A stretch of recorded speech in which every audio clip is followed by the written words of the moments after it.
ஓம் சக்தி. வினாவிடை பதிவு 3. நம் கடந்த கால வாழ்வினை உற்று நோக்கி மகான்கள் அறிந்து அறிவுரை அளிப்பது உண்டா? இத்தலைப்பின் கீழ் நாம் கவனித்து வருவது பிரெஞ்சு ஓப்ரா சிங்கர் மேடம் எம்மா கால்வே அவர்களின் சுயசரிதை நூலான மை லைஃபில் குறிப்பிடப்பட்டுள்ள சில வார்த்தைகளை. சுவாமி விவேகானந்தரை சந்தித்த பிறகு அவர் வாழ்க்கை மாறத் தொடங்கியது. விரக்தி மற்றும் சோகத்தின் விளிம்பிலிருந்து மீண்டார். அவர் இவ்வாறு தன் சுயசரிதையில் கூறுகிறார். மேடம் எம்மா கால்வே அவர்கள் கூறுகிறார்கள், சுவாமி விவேகானந்தர் இந்தியா திரும்பிவிட்டார். ஒரு வருடத்திற்கு பிறகு சமாதி என்ற நிலையில் காலமானார்.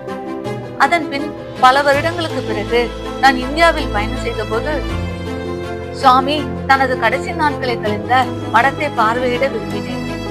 அவரது தாயார் என்னை அங்கு அழைத்து சென்றார். அழகான பளிங்கு கல்லறையை நான் பார்த்தேன். அதன் பிறகு நான் சுவாமியின் சகோதர துவத்தை சேர்ந்த துறவிகளால் எளிமையான அன்பான விருந்தோம்பலுடன் வரவேற்கப்பட்டேன். இதற்கிடையில் மேடம் எம்மா கால்வே அவர்கள் கூறுகிறார்கள், சுவாமி விவேகானந்தர் எனக்கு ஒரு வகையான சுவாச பிரார்த்தனையை கற்றுக் கொடுத்தார். ஆகாசம் முழுவதும் பரவியுள்ள தெய்வத்தின் சக்திகளை உள்மூச்சு மூலம் உடலுக்குள் ஏற்றுக்கொள்ள முடியும் என்று அவர் கூறினார். தற்பொழுது நாம் கவனிப்போம். இவ்விதமான தெய்வீக பயிற்சி உண்மையான குருமார்கள் தங்களை நாடிய பக்தர்களுக்கு போதித்திருக்கின்றனர். ஆனால் இக்காலங்களில் உண்மை கேள்விக்குரியது. ஆகவே மிக கவனமாக நாம் கையாள வேண்டிய பாதை ஆன்மீக பாதை. மோசடி பேர்வழிகள் உங்கள் கண்களை கட்டக்கூடும்.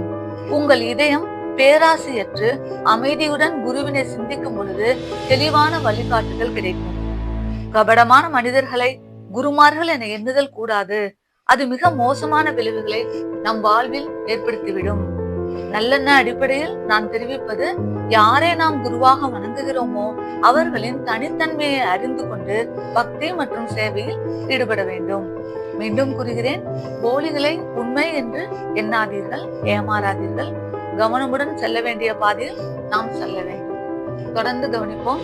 கவனித்து அறிந்து கொள்வதற்கு என் நன்றிகள். ஓம் சக்தி.